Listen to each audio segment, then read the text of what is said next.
Good afternoon. Welcome to the Small Business Support Group. Did you notice the new music? That's our official, written for us theme tune. How exciting. So who do we have in today? We have Maz. Look, Maz is here. Hiya, Maz. Hi.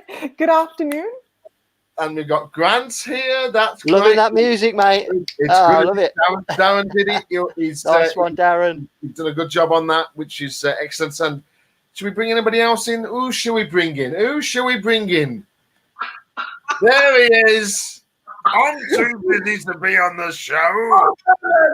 Look, apologies. Look, but ultimately, I did love that music. That really got me motivated. I thought, did you? Yeah. Nice music. I was dancing. It's really now. It is. That's thumbs up from me, guys. I've lost because you haven't been here for so long. They're all at the back of the queue. The things. So yeah, that came through about half an hour ago. He said, "Is it a bit housey?" I went, "No, I like a bit of house. It's good." We are in our houses.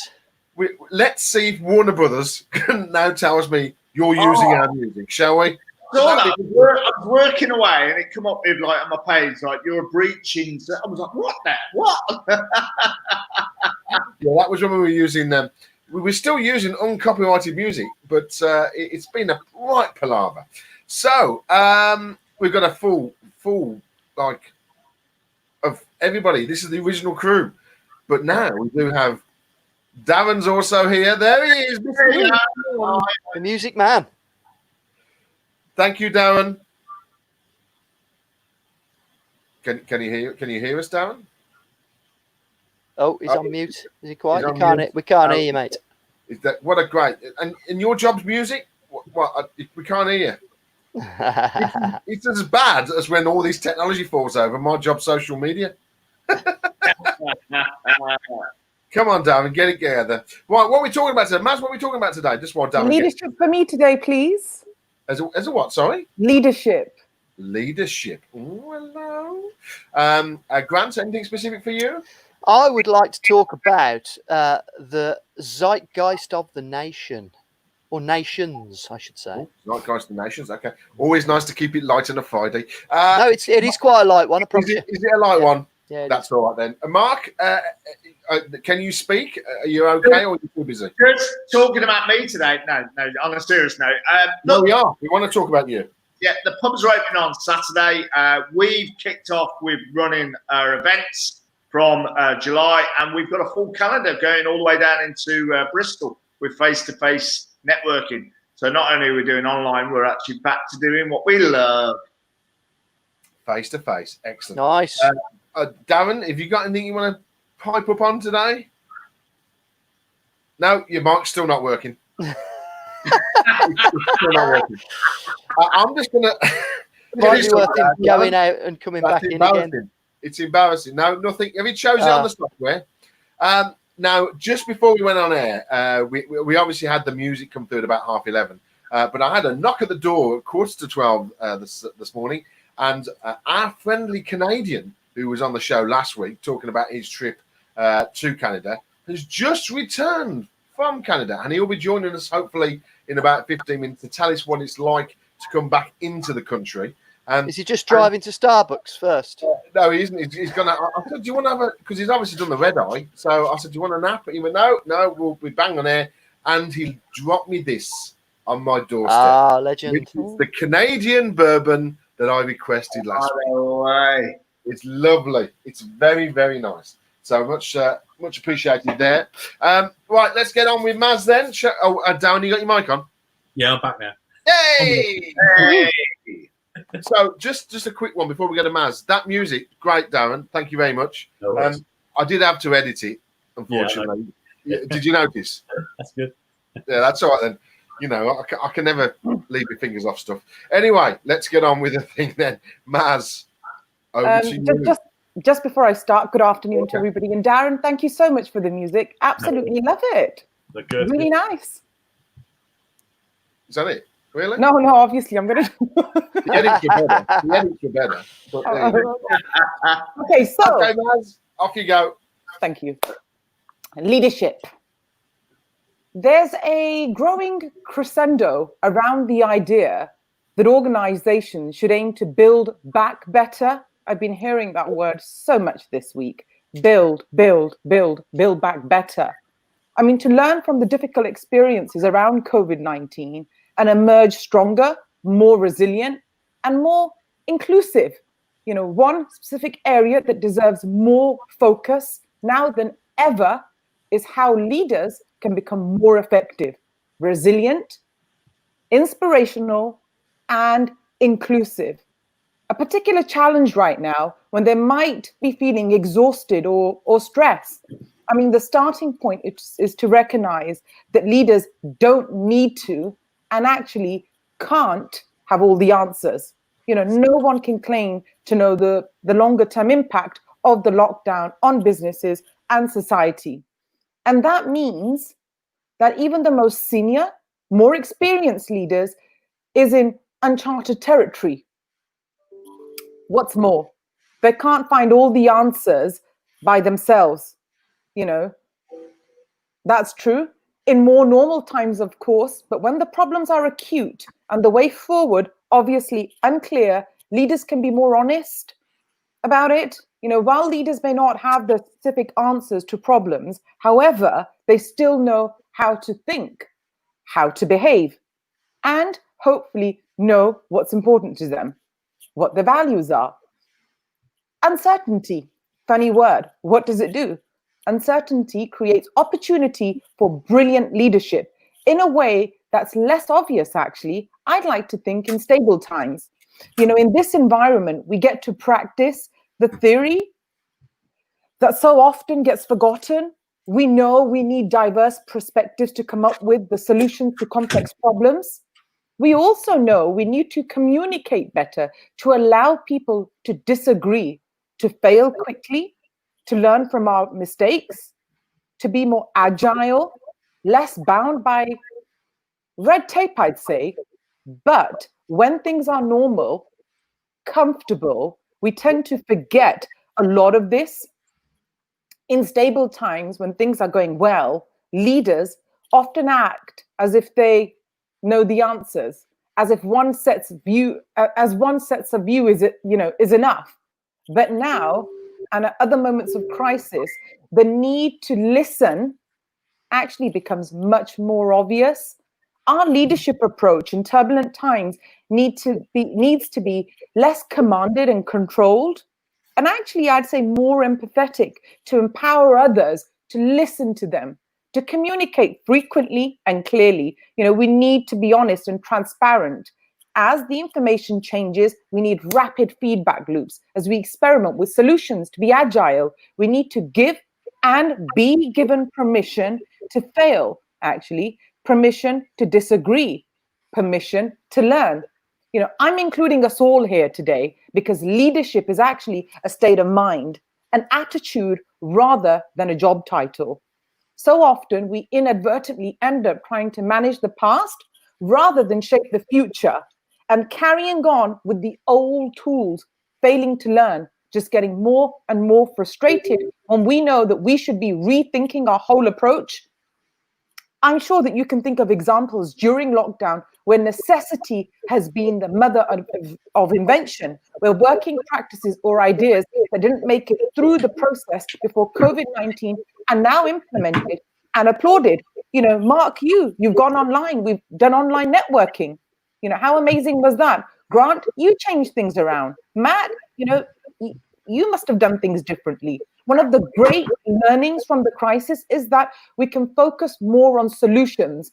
When we have to find a way to do something, we tend to get there much more easily and quickly than when we focus on the possible flaws in our ideas. We have become more can do because we really need the answers. And actually, that's a good thing. It's an approach that you can continue with as lockdown lifts. You can be like the personal assistant, offering ideas because we can't, or going forward, shouldn't do things in the same way. You know, organizations have been delegating more during lockdown, empowering people to come up with the right answers to the problems they're dealing with. A more localized approach, again, born out of necessity in a crisis situation, and now with ongoing changes to the rules around how we interact, the CEOs and executive teams can't always get access to the right information quickly to make the best decision. In effect, organizations have created networks of teams and leaders at all levels to get them through the crisis. Something, again, we should build on. Even if it's been a team effort, the crisis has taken its toll on many. Yet, it's vital for a leader to be someone people want to discuss issues with rather than feel that they have to hide problems from them. I mean, in my view, a great leader welcomes the truth, but he or she also needs to be able to steady the ship, to have a very calming influence. When the leader panics, everyone panics. And we can probably all think of an example where leaders have lost it and chaos ensues. Yet we are all human. Remember, if you are a leader, it's fine to admit what you don't know. It's important to consult with colleagues. But it's also vital to understand that you don't have to feel confident, so seem confident. Inclusive leaders lead through inspiration, not force. To me, the definition of a great leader is someone who others want to follow, not just because they are told to. And my view is leadership is the art of accomplishing more than the science of management. And this is a great opportunity now for true leaders to actually emerge. So on that note, over to you boys, and what do you think? Well, can I just say, why did you stutter on my name? It was like, Mark does this, Grant does that, Matt, you do something. You literally said that. What made me laugh about that, Matt, was Mark's been, doing this, Grant, you've been, and Matt, you've actually just done exactly the same thing you've done for the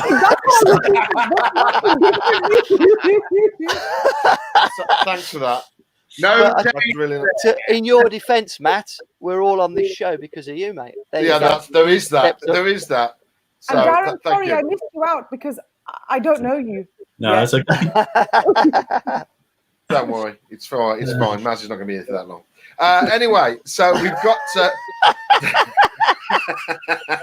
love the Friday show. The Friday show is great. I love it. Right, I want to bring Ian on, but all I can see is chest. Oh no, there we go. Ian, there we go. There he is. How's it going? Fine. He's back from Canada. So it's we'll talk to you in a moment about your trip back, but we just want to just jump on what Maz was saying about leadership. So, Grant, have you got any words of wisdom on what Maz was saying? Well, I think what's been really obvious throughout the pandemic is the way that leaders have stepped up or not. There's been some really good examples of the way some people have. It kind of shows what people are made of, doesn't it? This scenario, and I've seen it. Just looking at the leadership in small business. There was a very clear divide right from the beginning. The leaders that wanted to just hunker down, yet let fear rule them, and not find any opportunity and just try and weather the storm by battening down the hatches, reducing their overheads, furloughing everybody, and not making any attempt whatsoever to trade. And then you've got the leaders that actually just work like maniacs to find the opportunity to keep their businesses trading, to reinvest. And I'm just while I'm saying this, I'm just thinking about clients and businesses that I engage with all over the world. And I found it quite frustrating, the leaders that did let fear rule them, because as Maz said, you've got a responsibility of a leader to lead from the front, to not show fear, to be inspirational. And we see it in the media as well. Plenty of leaders, stepping up, and plenty of leaders doing the exact opposite. So it's a fascinating subject, and yet another element of this whole pandemic that I will be intrigued to see the statistics of, when we're out the other side, because oh my God, I think this whole pandemic has given us a huge insight into human nature, in all aspects, from the very top to the very bottom, of society, if there is such a thing. It's been and remains still fascinating for those that can, step back from it and get rid of the hysteria and the fear and just look at the way the human race has reacted to this. And there's so many elements to it. There's a big positive in that we've gone to such massive lengths to shut down the world, to protect the people, the ones that we see as vulnerable and the ones that we love. And really, we've done that in the name of a better world, protecting people, which is fascinating. And I have to say, I'm surprised by that. But there's so many elements we could go into on this subject. I think it's a huge subject. There definitely is. I mean, the main thing that's surprised me is how human nature and all the human being has adapted quite heavily across all sectors of business and entertainment and retail and everything, really. And it's been phenomenal what we've seen. And Maz was right to mention, Mark, because obviously this is a man who dealt with face-to-face meetings, network meetings, and that was sort of ended, when all this came about. But he evolved and he changed himself. And I'm not leading on to a joke. I'm not at all. I'm just saying he has done really well. So we'll just get a little bit from Mark. Obviously, we've got a lot of stuff to cover in the next 15 minutes. So, what's your thoughts, Mark? I was having a conversation with one of my neighbours who's a teacher, and we were talking about obviously the approach that the local school have taken and what their school have taken. And I said it's a bit like all types of leadership, isn't it? You have great leaders for crisis management, and I said I believe Boris Johnson, whether you like him or not, is a crisis management PM. Brexit, all of this, arguably, has he done good, has he done bad, but he's dealt with it. And that was an example of that when he felt ill, the way the government then couldn't actually make decisions. So in the same way as you got Winston Churchill was a great leader during the war, but in peacetime, second term, he was out very quickly. And I believe, without getting too much into politics, that's what will happen here with the PM. I think he'll be great trying to get through Brexit, trying to deal with what we're left with the pandemic, COVID-19. But when the whole settlement of it all comes about, you'll find that Boris Johnson will no longer be our leader. And leaders are not always born, they're made. In the same way as entrepreneurs are not always born, they're made. And I think what we'll find over the next coming months and definitely years is some real change going on in the economics and the way businesses work, and some great entrepreneurial leaders that will come out of this who were at one point employed. No, that's right. I just want to briefly just talk about what you're doing next week, Mark, because next Wednesday it's a big day for you, because obviously with everything opening tomorrow, and as long as there's nothing major that happens between now and Wednesday, you're going to have your first face-to-face meeting again. Yeah, we're going to have our first face-to-face meeting. We're holding it at Chung Ying Cantonese in Birmingham, and we've been working with James to make sure that we can abide by what the government guidelines are, and they're very limited as to what the guidelines are. But I think it's common sense is being given here. Obviously, keeping your distance where possible, washing hands, plenty of hygiene going on, and using outside space before we go into the restaurant. And when we go into the restaurant, it'll be 1 meter apart, seated, and you'll be served your drinks at the table and your meals at the table. But what we're trying to do is be a little bit ingenious with that and use, and James has been brilliant with this. He's got an outside space that he's purposely built for his business, where we'll be encouraging people to network outside. So what my point is we've got to get back to some sort of normality. Whatever that normality looks like, we have to support pubs, hospitality industry as a whole. So that's correct. So now we've got to work the logistics about this. What time is that networking on Wednesday? What time is it? Right, so 12 till 2. We've got everyone. Right, okay, that's going to be, because you're taking half the team. Yeah. Half the team's going with you, because Grant's is there, Maz is there. I'm going to be left with Darren. Grant, Yeah, but I'm sure we can jump on and do a live call with that company. You're on Well, that's what I was about to bring up. If we can get some, Grant, I think are you muted? Grant, you're muted. Yeah, I'd like to broadcast live from it. So that's what I was about to say. We can do that. Have you got a selfie stick, Grant? Of course I have. Of course, yeah, of course you have. And if you get a microphone on a stick, you can go and speak to people at still the meter distance.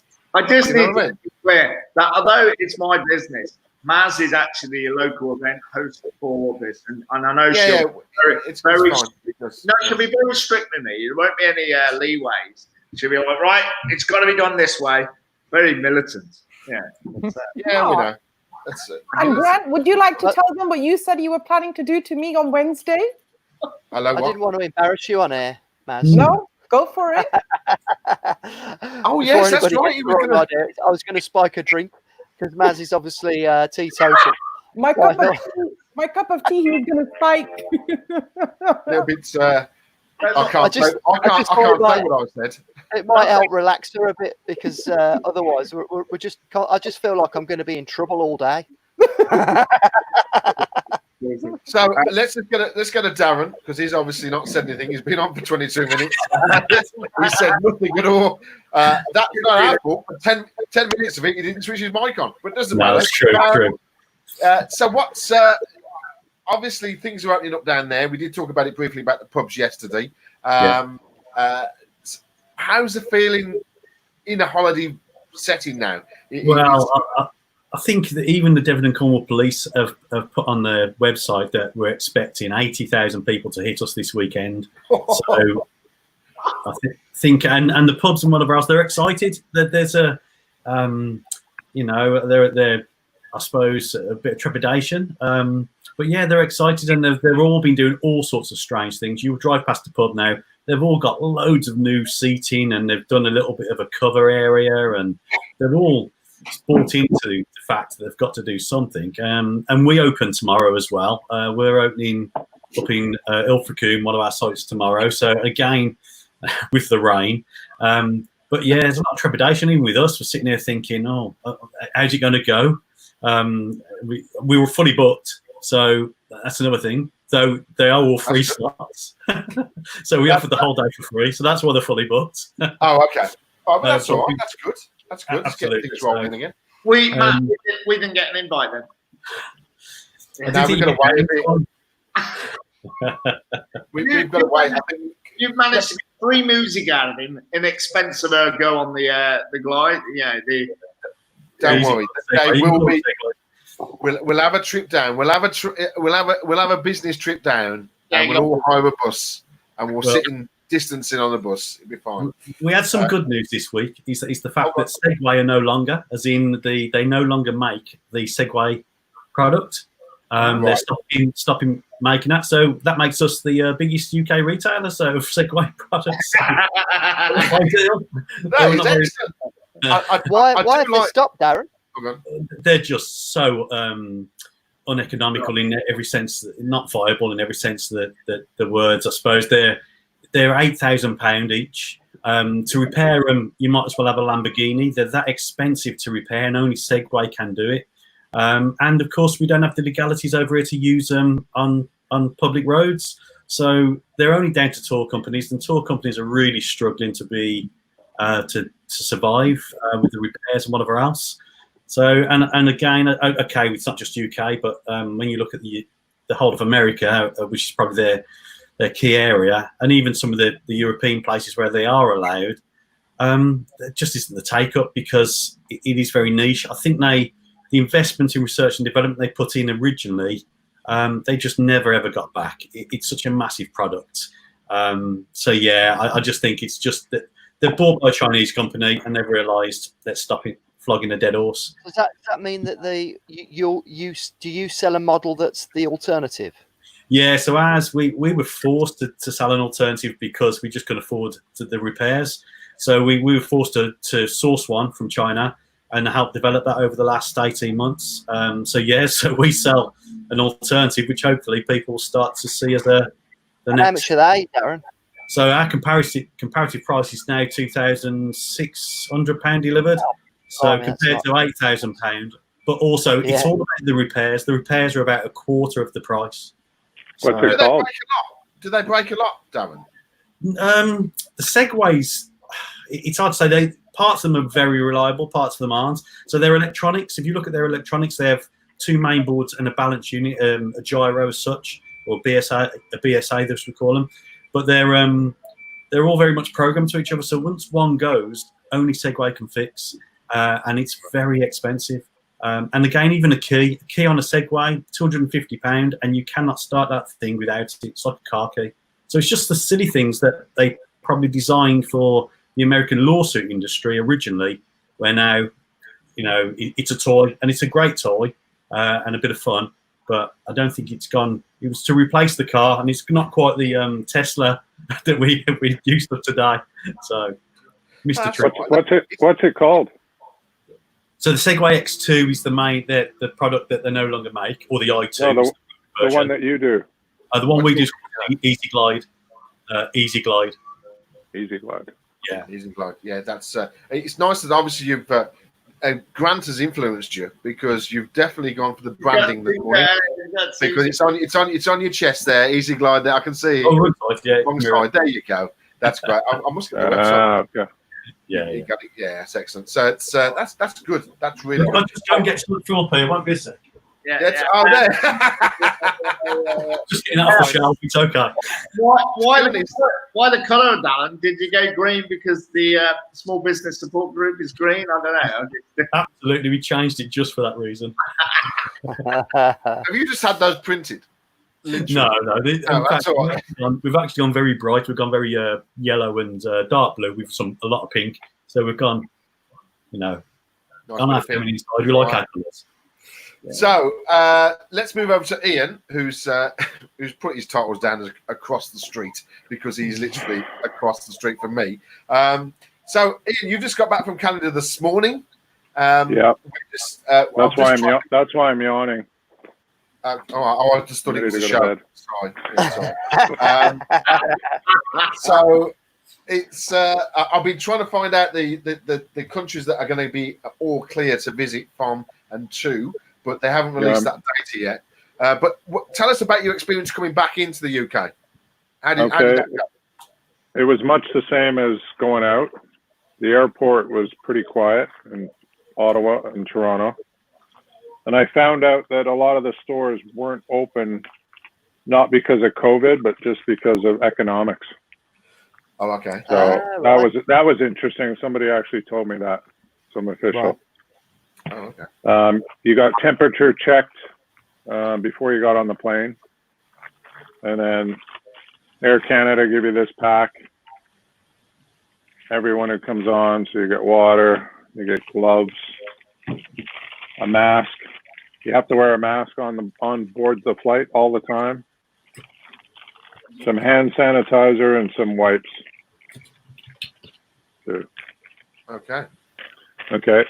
But the and Air Canada just stopped social distancing on flights yesterday from the 1st of July.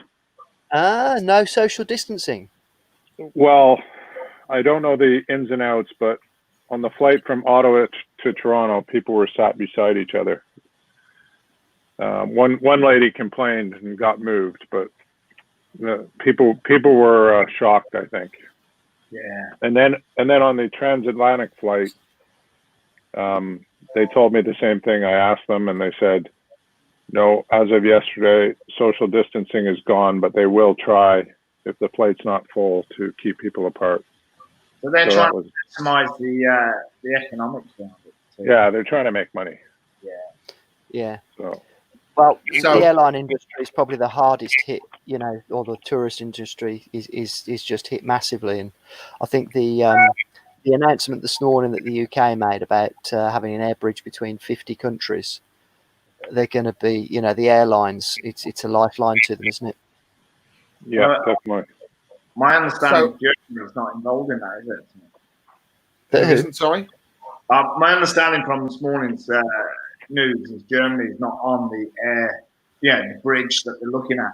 And yet I thought they were. Yeah, it is. I thought they were So as well.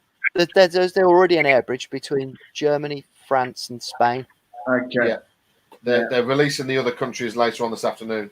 Yeah. So as you got back into the country, obviously, with everybody be unsure what's going on, because realistically, if you're on the air bridge with Canada, then you won't have to 14-day into quarantine. But we don't know that yet. So what was your experience coming back in through customs? There was a bit of a shock. Before you get to the passport queue, there was a desk, and they were stopping people going through, saying you needed a public health passenger locator form. I don't know if you can see that.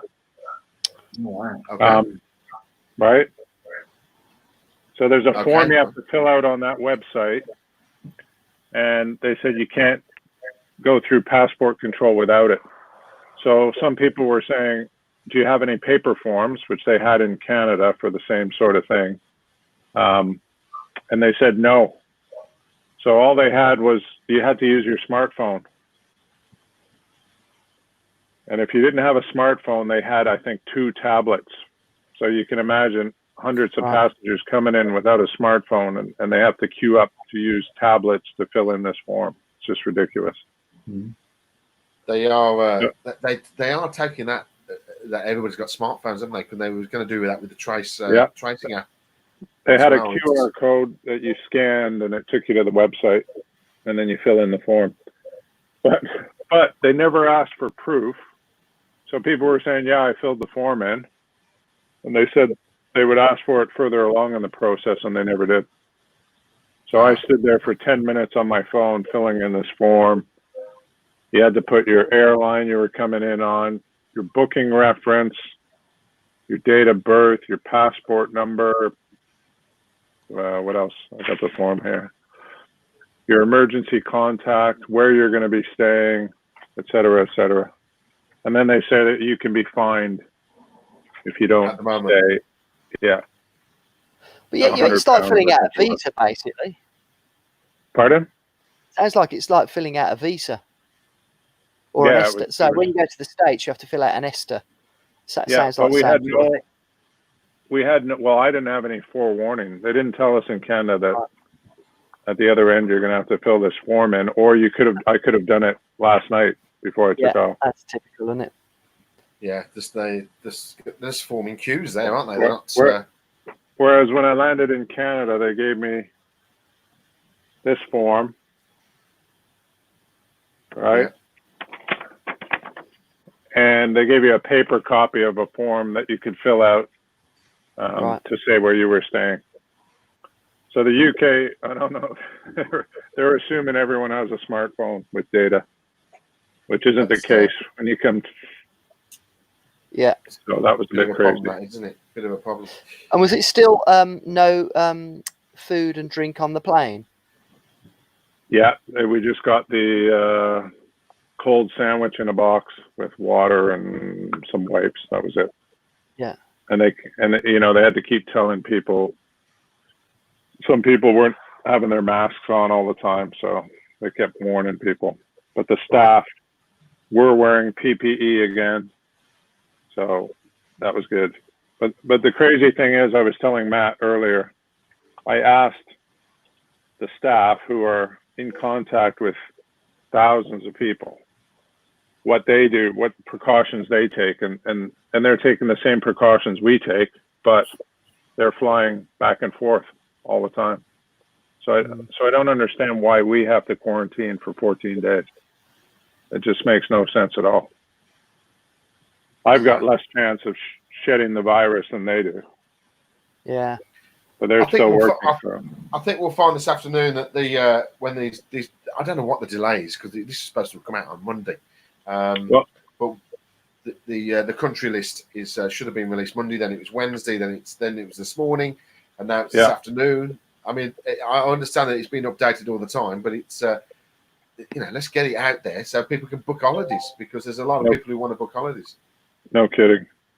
Yeah, no, it's just the way it is, isn't it? Excellent. Okay, well that's sort of it for today. I know when we have a lot of people on, it's always everybody talks short. Must keep Maz down to 5 minutes in future. Mental. That's Good fine. luck with that, mate. Hey, you know what I can do here? I got the buttons. I got all the buttons. Excellent. Let's find out what we're doing. Maz, what are you doing at the weekend? Nothing, actually. I'm not doing anything. Okay, that's great. Thanks a lot. Grant, what are you doing? I'm going to the Allura. You are going to the Allura. That's great. Are you going to the Vaults as well? Oh, I'll be there tonight, mate. Yep, they've All right, still got back. the beer. Yeah, I'll be there tonight. But yeah, the Allura, which is our local Indian restaurant, I am booked in. The whole family. Well, me and the wife, the two kids. Excellent. I am super excited. No, that's going to be super. Mark, what are you doing other than stressing about the meeting next Wednesday? Whatever. Yeah. I'm preparing for camping the week after. Oh, camping. Oh, Yeah. Of course, you didn't see the. Well, you haven't seen the picture because obviously normally Friday night is your bin night, isn't it? Yeah, but yeah. obviously, as we're coming out of this, the bin night is going to stop in. But obviously, yeah, Grant's picture by the bin, which is a classic. Grant, who took that picture? So I was actually doing a Facebook Live right then. So I was on Facebook Live, and I'd accidentally stumbled across a pub that was open, which is my local pub. But because they were using the car park, they'd moved the bins. So I thought, well, that, looks like a place to put my beer. That's just a beautiful picture. Darren, what are you up to at the weekend? I'll be riding segways around in mud. I'll go up and go. It's a new employee, so I'll be going around on the tools and getting wet. Can you get some pictures? So we can I've show got them next week? I've got a nice little toy, little drone, so I'll get some. Oh, excellent. Hey, Darren, don't hurt yourself, mate. You know what happened last time you went out and yourself. Don't injure yourself. Don't bounce, I'm getting too old.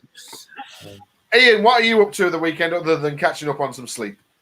Well, I'm in quarantine, but unless they change the rules today, if they do change the rules, then I'll be having a barbecue and you can come over, or I'll be going for a bike ride. Oh, you know what? I'll bring the bourbon. I'll bring the. Did you tell them you got that? Yeah, we did it at the start of the show. Don't worry, it's the first thing I said. All right. Right. So I've just got a couple of things to mention. I have watched. I really want to talk about this quickly because talking about the ingenuity of the human race. I have watched a show this week. There are only 15-minute segments. I don't know if anybody's caught it. It's called Staged. It's actually on iPlayer now. But it actually stars Tennant and Michael Sheen, isn't he? And David Tennant. And it's about two actors, and they play themselves. And they have to rehearse a play over Zoom. There's only 6 episodes. This is possibly the best TV comedy I have ever seen, and I've seen a lot. 15-minute segments. And it is hilarious because they're both playing themselves. The family's involved in it as well. And it's just brilliant. iPlayer, Staged. Watch that. It is excellent. You feel then, obviously, Grant could stay awake from that? Well, that's what I was thinking. 15 minutes. I might be able to, guys. He might be able to do that. But it is just genius. It is genius. It's so well done. Tonight, for me, it's a sad one because it is the final B93 house party. It's terrible. There's lots of people who are in tears, and that will be starting at 8 o'clock. And we'll be revealing. I don't know if I've ever talked about who is Birmingham Bob because I've had a stalker for the past 8 weeks on the show, who's even created his own Facebook page and tagged me in and said he went to the school that I went to, and all this. It was very strange, and we're going to reveal who it is tonight because he's kept himself to himself. He just pops up on the show and just always asks for the same track, which is. How come it's the last show? It's the last show because the pubs are open. Who wants to stop in and just watch me playing records? It's pointless. So it's the last one tonight. Yeah, it's just the way it is. But we'll be revealing Birmingham Bob at 9 o'clock.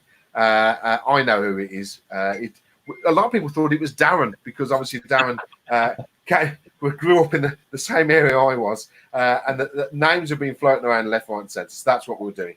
So everybody, have a great weekend. Have a safe weekend. Don't get too drunk. in the pub. Don't do that because that'll be silly. And we'll see you all Monday at 12 o'clock. See you soon. Bye-bye. Bye.